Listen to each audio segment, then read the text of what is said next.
Eu propus que o primeiro passo em direção à linguagem teria sido a habilidade de reencenar um evento, que é um ato abstrato em si. É preciso não só perceber o evento, como também transformá-lo no cérebro de forma a repeti-lo em seus músculos, em seus movimentos.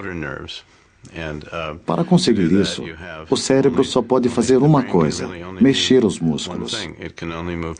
Como não é possível criar desenhos em seus músculos, em seu rosto, em sua voz, em seu corpo para representar um evento que você presenciou, não há como transmitir o conhecimento para fora do seu cérebro para outra pessoa. Então, o primeiro passo, a meu ver, foi a mímica, a habilidade de encenar eventos.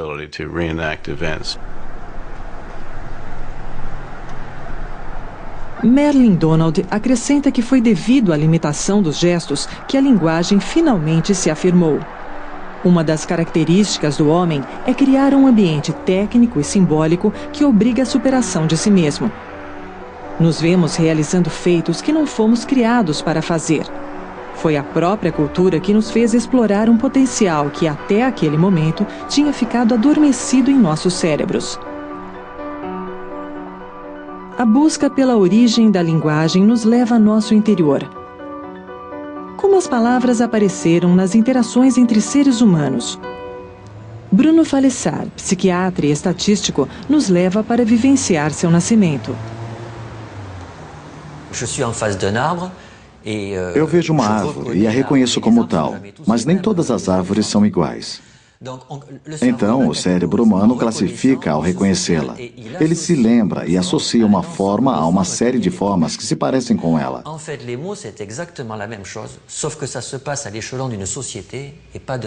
É a mesma coisa com palavras, só que acontece em nível social e não em nível individual. Nós vemos árvores que podem estar cheias de frutas que gostaríamos de comer. Então eu quero me referir àquela coisa lá, que em minha cabeça é uma árvore, mas não possuo palavras para descrevê-la porque eu ainda não sei falar. Então eu vou anunciá-la criando um som que corresponda àquela árvore. Depois de as pessoas começarem a chamar um objeto pelo nome atribuído a ele, percebemos que podemos criar um som correspondente ao que reconhecemos e que toma a forma da palavra árvore. Foi assim que chegamos à palavra árvore. Tudo é uma questão de classificação e reconhecimento. Linguagem é classificação. É uma série de formas comuns a todos nós a que atribuímos o mesmo som.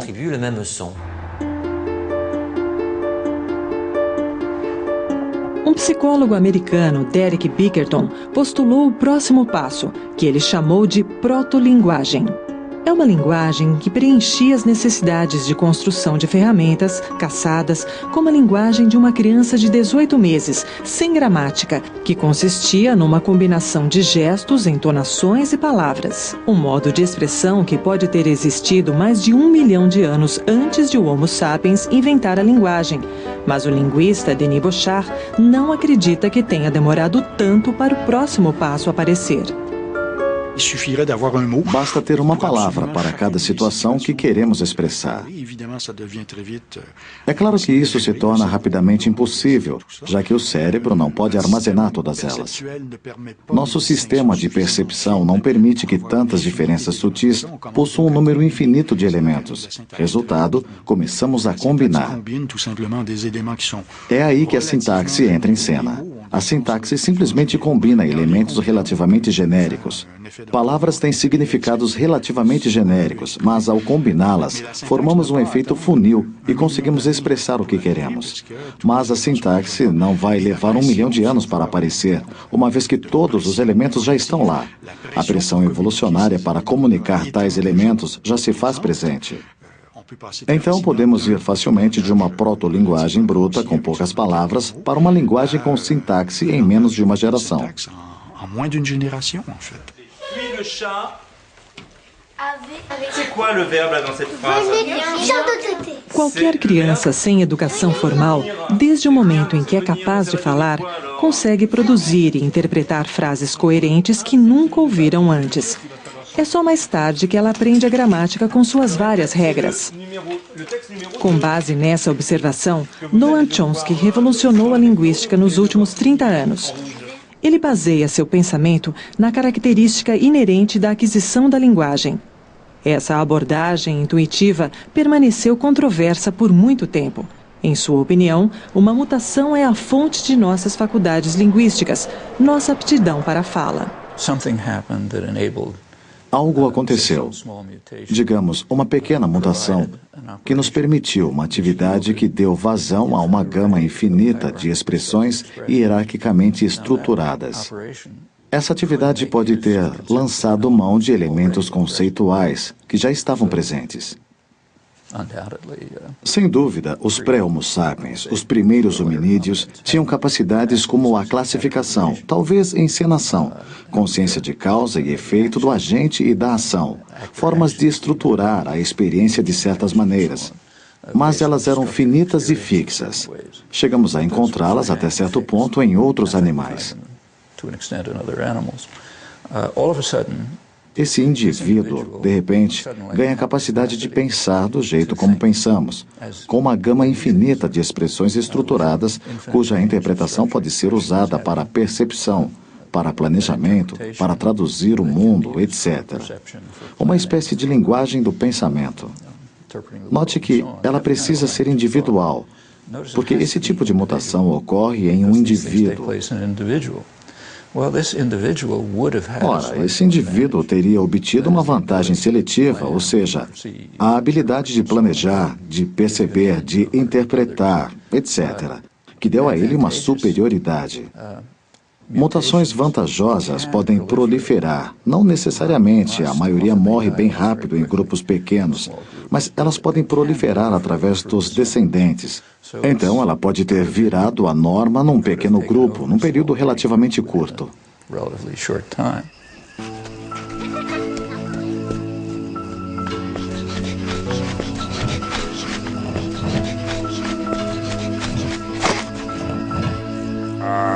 Veste panvan.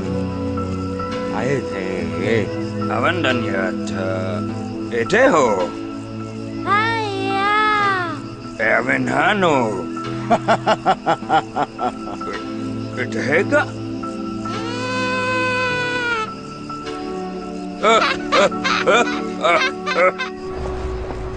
A hipótese que uma mutação genética possa estar na origem dos processos cerebrais que levaram à linguagem falada não deixou os geneticistas indiferentes. Mas foi somente em 2002 que o primeiro elemento concreto finalmente apareceu. Ao estudar a herança genética em membros de uma família que apresentava graves desordens linguísticas, uma equipe de geneticistas britânicos descobriu que um gene conhecido por FOXP2 pode estar envolvido na produção da fala, um gene que a mídia pode ter, talvez rápido demais, batizado de gene da linguagem.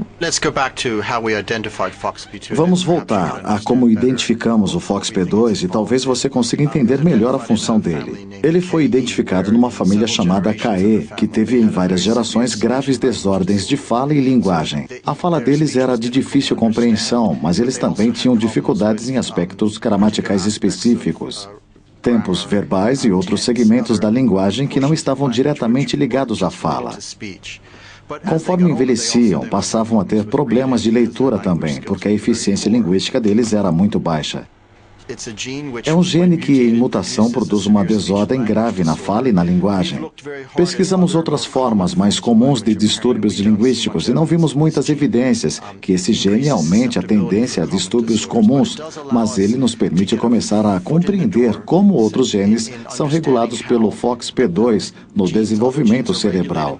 Isso pode fornecer mais vislumbres dos caminhos biológicos do desenvolvimento cerebral que estão envolvidos na linguagem. That are involved in language.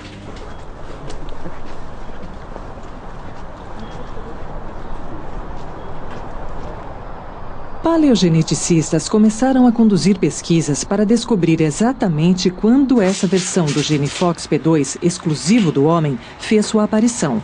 Foi Johannes Krauss de Leipzig quem descobriu que o homem de Neandertal também carregava esse gene. Um fato que com certeza significava que seu ancestral, o Homo ergaster, já possuía o gene há 2 milhões de anos. It would be Seria muito interessante, já que sabemos que o Neandertal possuía o mesmo gene FOXP2 do homem moderno, voltar mais ainda no tempo e ver o tipo de hominídeo e DNA excêntrico que causou a aparição do gene. Infelizmente é impossível, porque os restos dos australopitecos, por exemplo, são em sua maioria velhos demais. O DNA se mantém por poucas centenas de milhares de anos, mas não podemos voltar a milhões de anos. Outro problema é que muitos desses restos vêm de zonas climáticas quentes, da África, por exemplo, ou próximas do Equador, e sabemos que altas temperaturas e climas secos são ruins para a preservação do DNA. Alguns não podem ser estudados porque, infelizmente, estão decompostos e já muito velhos. A genética confirma, então, que os hominídeos eram capazes de falar. Aqui as ciências sociais e exatas se juntam. O acúmulo de evidência nos permite datar as origens da linguagem em 2 milhões de anos.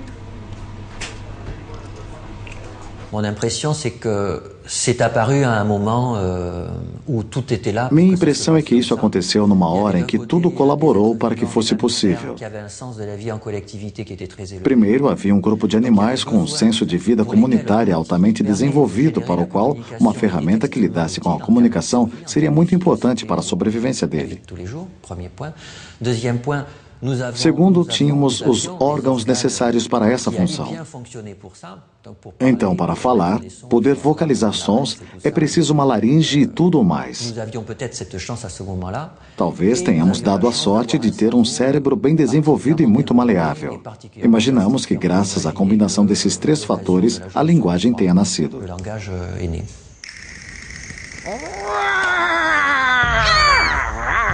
Mayambone anami da bohu waka hai tagi tam hey itaya ite onyaya te yeti how how an goyo itama ki wada natan yan geola ya taya nege.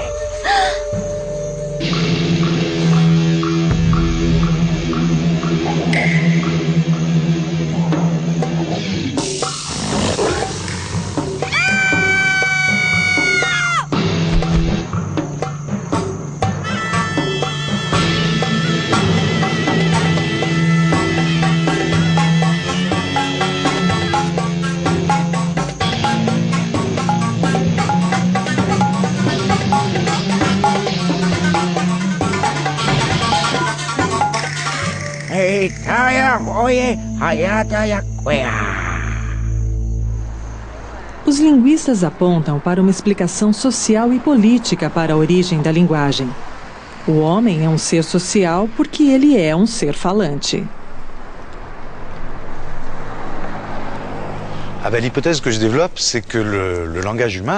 A hipótese que defendo é a de a linguagem humana ter surgido exatamente de uma função não muito diferente da que vemos no antigo teatro grego.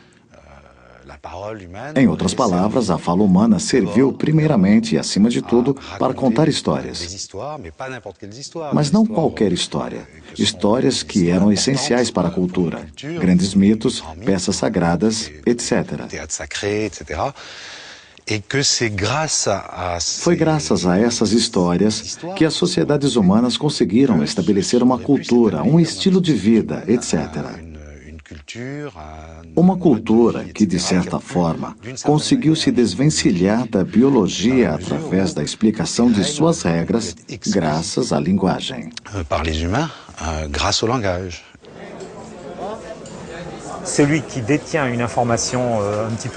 A pessoa com informações mais recentes transmite a outras e vai querer ser a primeira a fazê-lo. Isso nos dá uma ideia da importância da linguagem para a nossa espécie. Para avaliar a importância, tente entender por que as pessoas contam histórias e conversam. É muito simples. Tente não fazer isso por vários dias. As consequências são imediatas e definitivas. A pessoa que tentar vai sair do círculo social. A linguagem está intrinsecamente ligada à formação das redes sociais. Ce que permet le langage, c'est de coordonner O que torna a linguagem possível é a coordenação da interpretação da realidade de duas pessoas. Nesse momento, uma nova perspectiva se abre, porque cada uma pode notar que não vê a realidade da mesma forma. Podemos então imaginar que exista outro jeito de ver o mundo, e estamos abertos para um mundo não individualista, com todo o potencial criativo que ele tem a oferecer.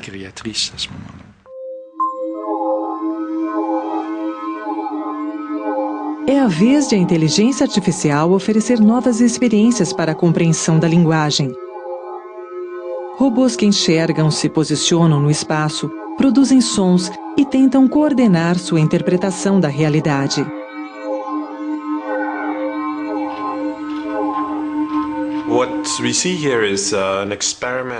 Esses dois robôs estão realizando uma experiência de atividade linguística. Um deles acabou de dizer uma palavra que representa um dos objetos do mundo, e o outro está apontando para o objeto que ele acredita ter sido nomeado. Este aqui está dando uma resposta, dizendo que aquele não era o objeto em mente. Agora, ele vai apontar para o objeto em que ele pensou e dizer: foi isso que eu quis dizer. O outro robô está olhando. E assim, o segundo robô vai aprender o nome do objeto que o primeiro robô inventou, ou já utilizava. Esse tipo de jogo é um arcabouço para exercitar o léxico, mas eles também podem inventar novos nomes para o outro aprender. Eles jogam várias vezes e criam rapidamente um léxico em comum para nomear os objetos que encontram. Acaba que se você aumenta a complexidade do mundo, eles são forçados a começar a usar a gramática para conseguir se comunicar com sucesso. Ao acrescentarmos mais alguns objetos ao mundo deles, eles começaram a construir uma gramática própria que possui categorias sintáticas como substantivos e verbos. Ela tem uma estrutura sintática, fragmentos encontrados numa linguagem humana natural.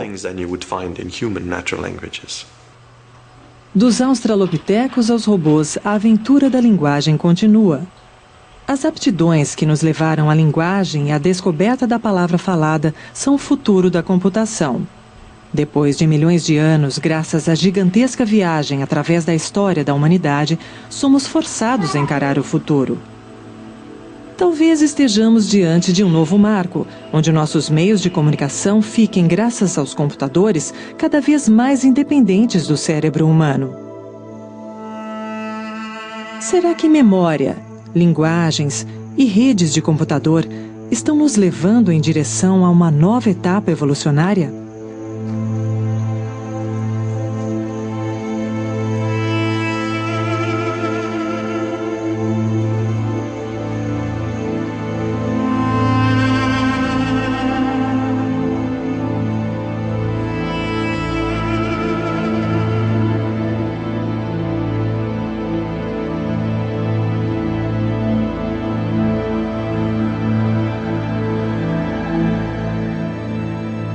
Distribuição Sinapse.